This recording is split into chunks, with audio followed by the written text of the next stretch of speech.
finish on from yesterday's video when I was French polishing the arm of this chaise. I just thought I'd show you how I finished the French polish finally. I'll talk a lot about wire wooling. This is quite a fine wire wool. I've just folded it over and it's just simply gently wire wooling till you see the French polish, or in this case button polish, till you see it go matte and smooth. So this is how I do it, and this is how most of my polishing is finished, because it gives quite a sort of dull, well, not dull, but quite a nice soft lustre to it. And then when you feel the wood, it feels really smooth. And what everybody does when something's been refinished is they touch it, and the smooth finish is just pleasant. And also, it makes the grain look fuller because you take the tops off. It's quite a quick process. Just make sure you get all of it so it's all matte. It's not very nice when you've got bits that you've missed. So they'll be a little bit rougher as well. The thing is, when you've got the upholstery on, you don't see the woodwork quite as sort of individually. You know, there's a lot more going on. So if you do it well enough to sort of be pleased and a good job when it's in a frame, then when the upholstery's on, it will look great.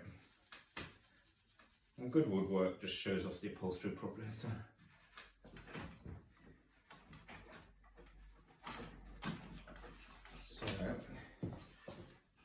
It doesn't take very long at all. That arm is nearly finished. I think the wire wool I'm using is 4/0. You don't want to use a coarse wire wool, obviously. And that feels pretty smooth to me. So, just check it with your fingers. I mean, you can hear under there. It sounded a bit rough, so I probably missed that bit, so I'll just do that a bit more. But your finger is definitely the best way of seeing what it's done.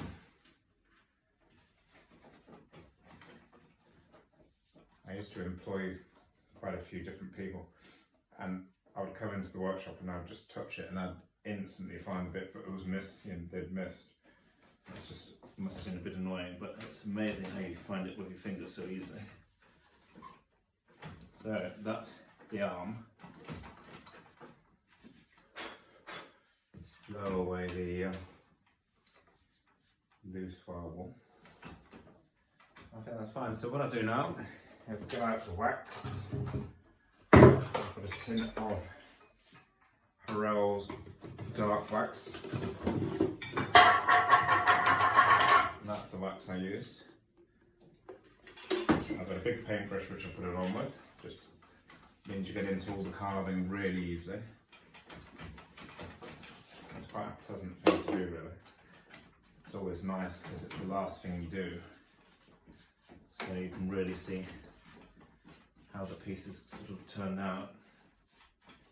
I'm just going to wax this bit because I only did the arm yesterday with French polishing the leg. So that's covered now. I'll wipe the excess off with a bit of tissue, as always. And then I'll buff it up with a nice little bit of upholstery fabric that I've probably had left over from a job.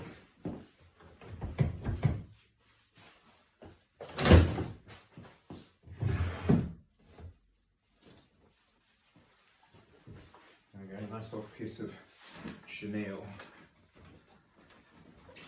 And that now has got a nice lustre and it feels really smooth. So the rest of the piece still needs polishing, so I'm going to do that with my squirrel mop. And best button polish. This has all been wire wooled previously and cleaned with meths, which I showed in a previous video. I did put some stain on this back carving, which I'm doing now, because it was just a little bit too light for the rest of the chaise, and although I don't really mind when there's different colours, it just looks a bit wrong. You can see it ever so quick, this, and the button polish dries fairly quickly. So if you go around the whole piece once, it will be totally dry to go back on. And when you're applying polish, you brush it on, but you don't go back over it. You try and get it smooth in one go. You might go slight back, but you know, it becomes sort of tacky before it dries, so you try to leave it alone.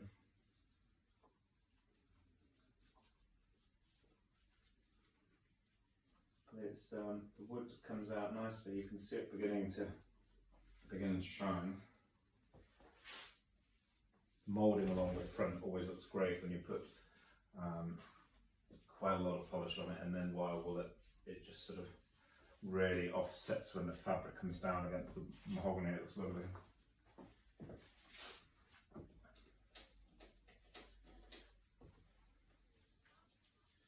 One of the reasons when I was taking the upholstery off, I'd take every single tack out of the frame, is because when you're going around polishing and wire wooling and things, it's really not very nice when you snag your hand against upholstery tacks.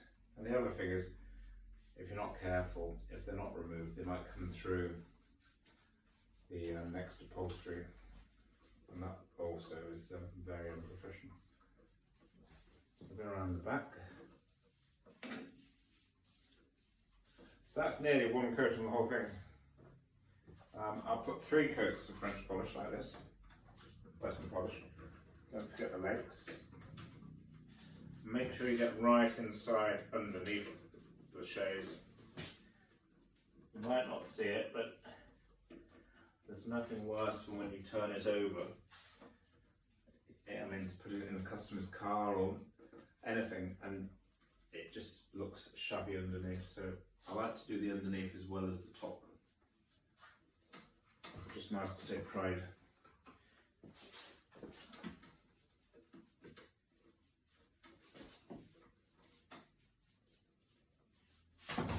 I think the thing is with these videos, because they're all in real time and it's not staged, well, this is exactly how I'd be doing it. So that's what I like about doing these.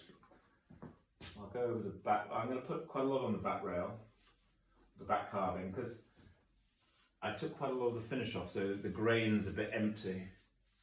So if I put more French polish, I can wire wool it harder, and that will fill the grain. I don't always use a grain filler. Just do the back leg.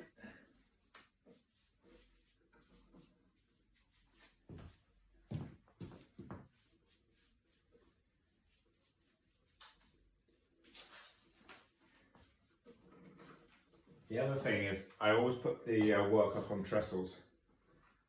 When it's at the right height, it makes the job so much easier. So I'm just going to go back round now a few times until I feel I've got the right amount of polish on. And it's not something I can tell you really, but a rule of thumb is that you put 3 coats. The first coat you miss bits, the second coat you probably cover the bits you missed, and the third coat hopefully you'll cover it all. So. And the only reason I put more than 3 coats when I'm doing this and wire wooling and waxing is if I think I'm going to hand sand it and go through the polish. But, so that's it. I won't carry on with the video because I've shown you how to wire wool and wax. You put 3 more coats, or 3 coats of button polish on, and that's the job done, ready for the upholstery. Thank you.